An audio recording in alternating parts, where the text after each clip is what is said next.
You are worthy beings. You knew it when you came. You forgot it a little bit after you got here.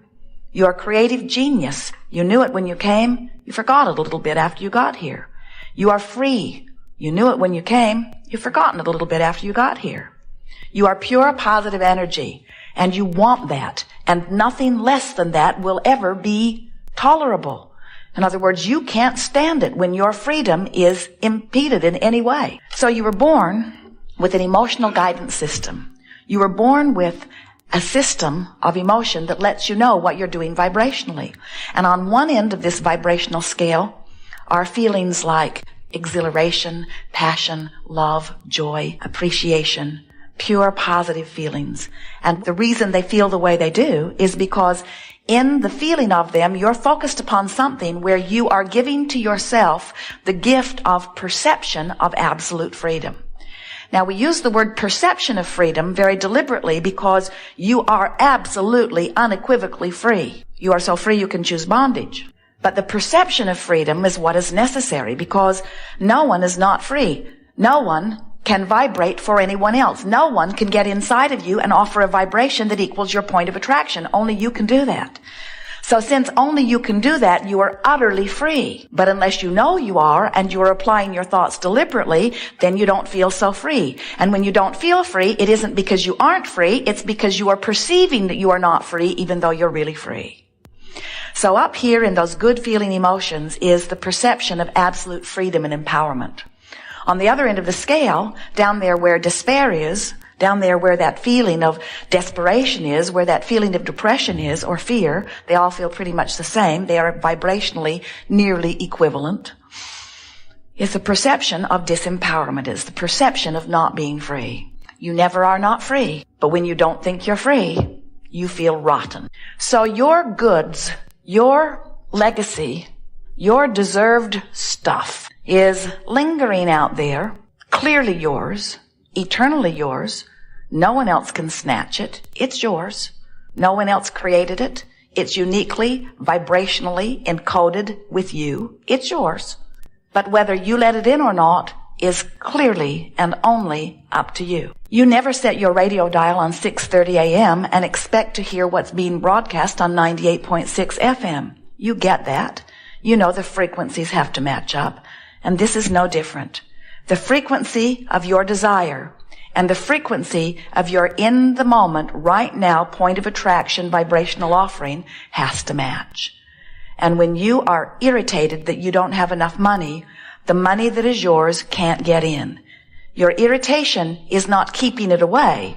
Your irritation is the indication that you're keeping it away. If you are eager and hopeful, hopeful lets it start moving toward you. Believing lets it in. Knowing makes it come as fast as you ask for it. You could get to the place of so much trusting this creative process and so believing in your ability to create and so understanding law of attraction and so aware of the way you feel and so in deliberate mindful keeping of your own vibrational mood, attitude, or point of attraction that you could think a thought and receive its results.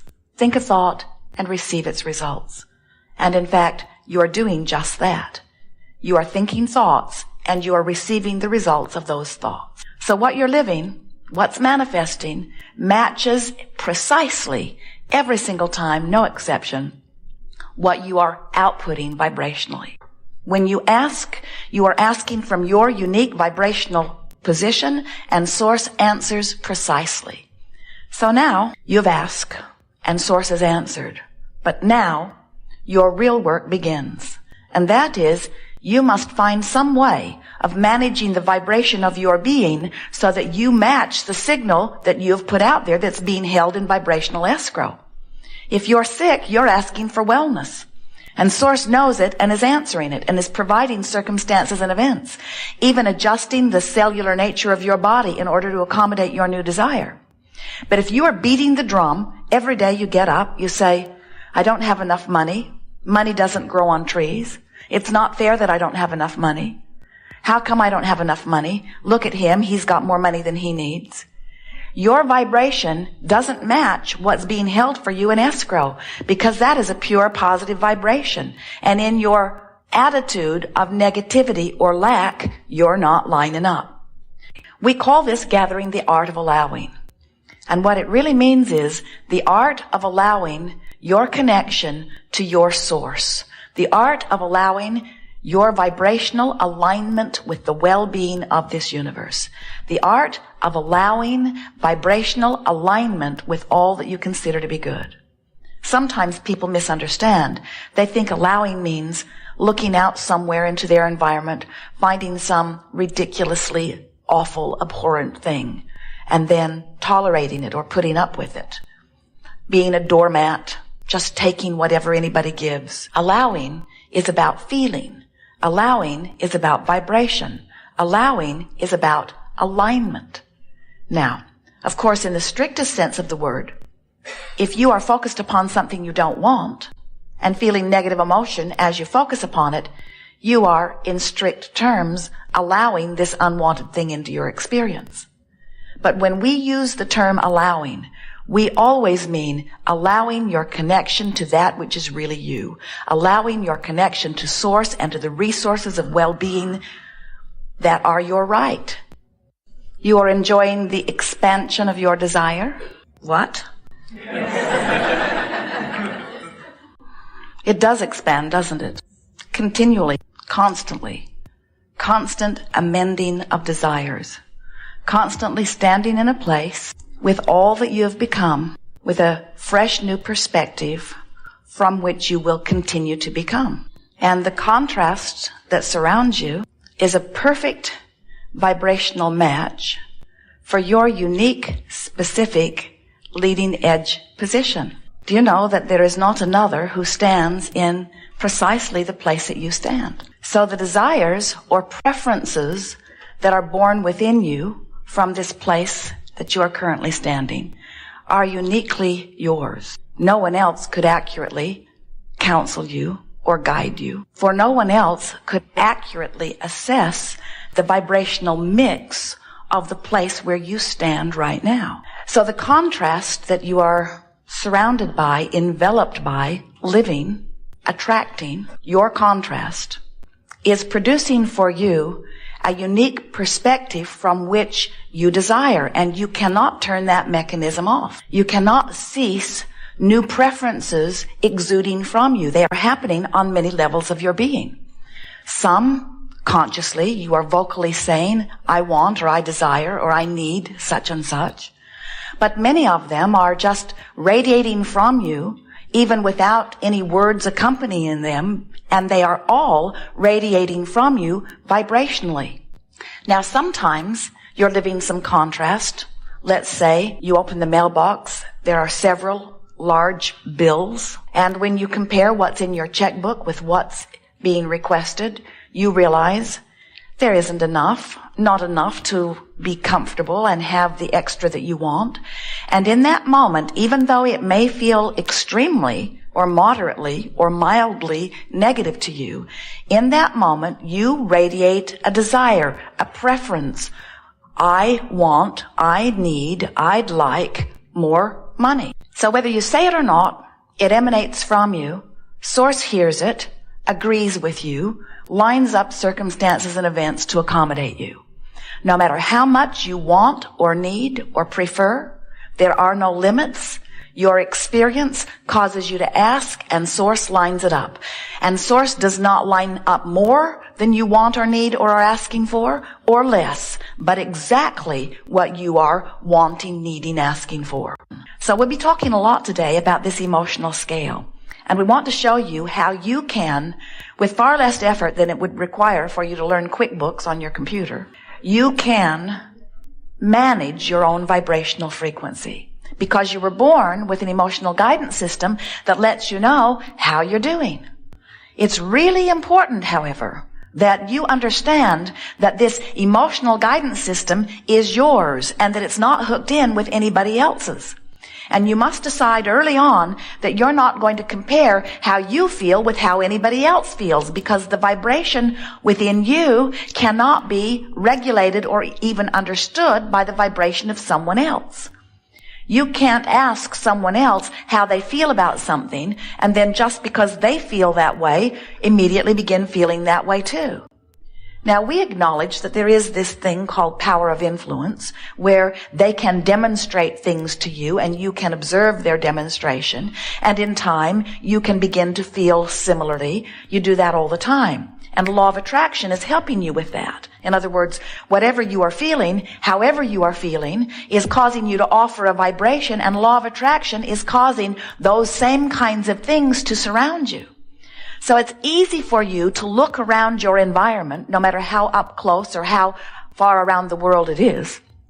It's easy for you to look around in your environment and conclude that there are facts or evidence or truth that, because they exist, deserve your attention. But we want to point out to you, and we really want you to come to knowing this, all that evidence that you are witnessing is just the result of someone else focusing it into reality. Just because it's true doesn't mean that you should give your attention to it. There are a lot of things that are true that you don't want to bring close to you. And there are a lot of things that are true that you do want to bring close to you. So don't use as your criteria for focusing on it the reality of it or the truth of it.